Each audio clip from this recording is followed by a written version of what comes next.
درود ان کے لیے ہے، سلام ان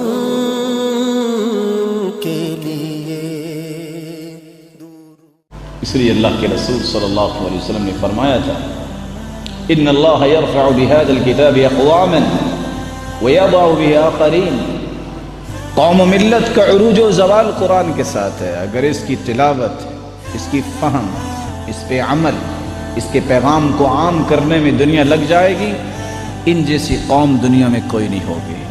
لیکن اگر اس سے اعراض کر دیا اور اس کے عمل سے دور ہو گئے اور پڑھنے کے لیے بھی ان کو کوفت ہونے لگ جائے کہ کیسے پڑھیں، ہمارے پاس تو ٹائم نہیں، تو پھر اللہ وہ ذلت بھی ایسی قوموں پہ ڈالتے ہیں کہ جو کبھی دوسری قوموں کے لیے عبرت بن جایا کرتی ہے۔ اور یہی وہ لوگ ہیں جنہوں نے اس منہج کو لیا۔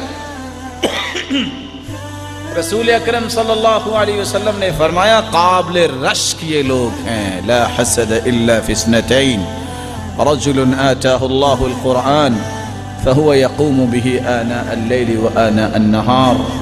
وہ لوگ جو صبح و شام قرآن کی تلاوت کرتے ہیں، جب نظر آئیں تو یہ خواہش، یہ تڑپ، یہ ذوق، یہ شوق یہ سینے میں پیدا ہونا چاہیے، میرے مالک مجھے بھی ایسا بنا دے۔ یہ ہے رشد کی راہ۔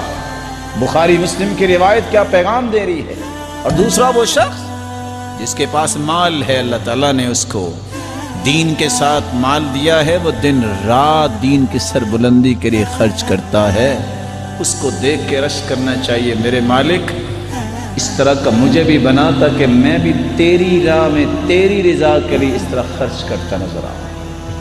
پھر اس لیے اللہ کے رسول صلی اللہ علیہ وسلم نے فرمایا، قیامت کا دن ہوگا۔ آج دنیا کے تو کرائیٹیریے بدل گئے، دنیا کی تو ذہن سازی مغرب کر رہا ہے، اس لیے جو بھی قرآن و حدیث کا نام لے کہتے ہیں یہ بھی کوئی کام ہے۔ دنیا چاند پہ پہنچ گئی ہے اور ابھی ان کو قرآن و حدیث سے فرصت نہیں مل رہی۔ کاش کسی کی سمجھ میں آئے، چاند بنانے والے کا جس کو تعارف نہیں ہے، وہ چاند پہ پہنچنے کے دعوے کر بھی لے تو